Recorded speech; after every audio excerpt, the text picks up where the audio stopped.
Good evening. I'm Nikki Haley, Governor of the great state of South Carolina. I'm speaking tonight from Columbia, our state's capital city. Much like America as a whole, our state has a rich and complicated history, one that proves the idea that each day can be better than the last. In just a minute, I'm going to talk about a vision of a brighter American future. But first, I want to say a few words about President Obama, who just gave his final State of the Union address. Barack Obama's election as president 7 years ago broke historic barriers and inspired millions of Americans. As he did when he first ran for office, tonight President Obama spoke eloquently about grand things. He's at his best when he does that. Unfortunately, the president's record has often fallen far short of his soaring words. As he enters his final year in office, many Americans are still feeling the squeeze of an economy too weak to raise income levels. We're feeling a crushing national debt, a health care plan that has made insurance less affordable and doctors less available, and chaotic unrest in many of our cities. Even worse, we are facing the most dangerous terrorist threat our nation has seen since September 11th. And this president appears unwilling or unable to deal with it. Soon the Obama presidency will end, and America will have the chance to turn in a new direction. That direction is what I want to talk about tonight. At the outset, I'll say this. You've paid attention to what has been happening in Washington, and you're not naive. Neither am I. I see what you see, and many of your frustrations are my frustrations. A frustration with a government that has grown day after day, year after year, yet doesn't serve us any better.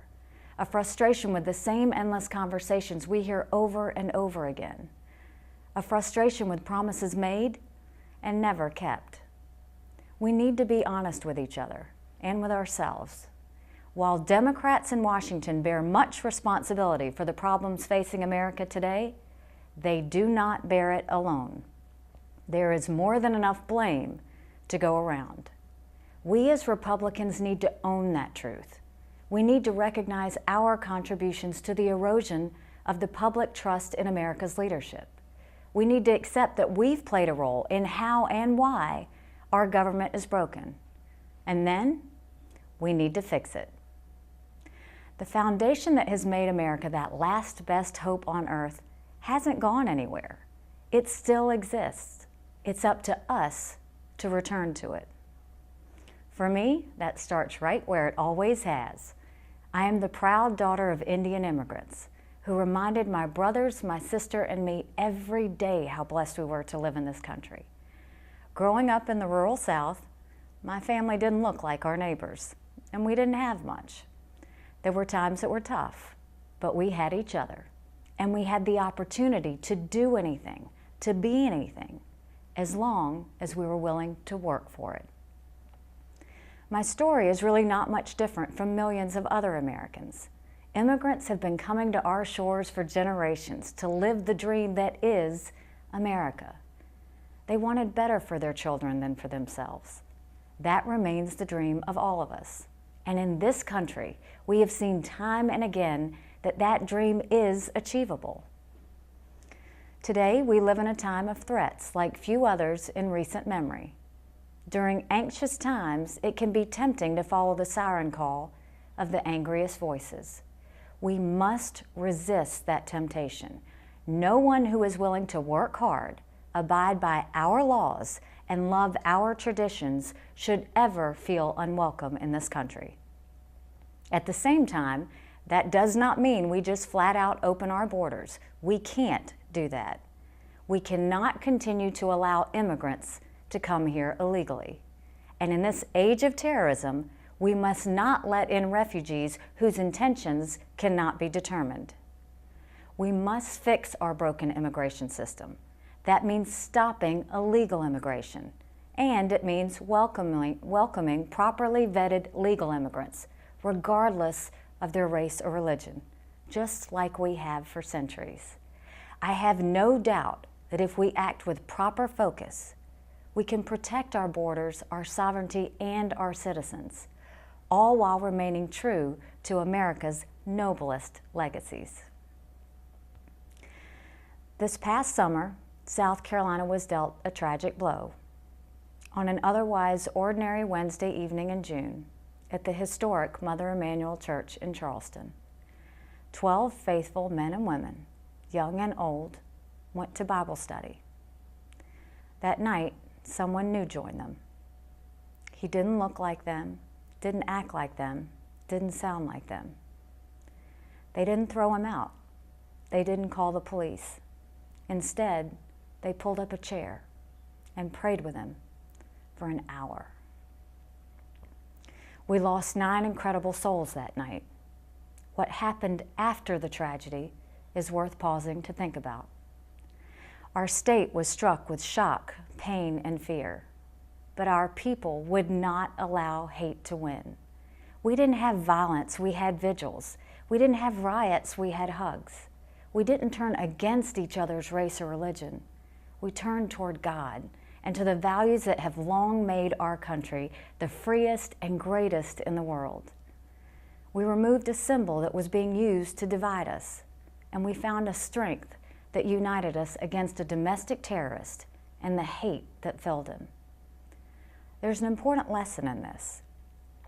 In many parts of society today, whether in popular culture, academia, the media, or politics, there's a tendency to falsely equate noise with results.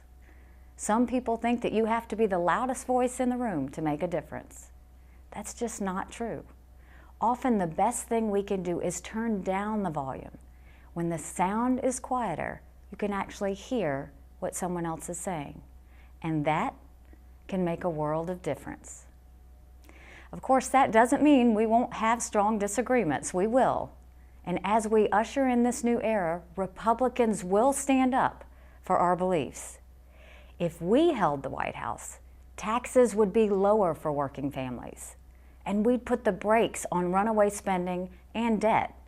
We would encourage American innovation and success instead of demonizing them, so our economy would truly soar and good jobs would be available across our country.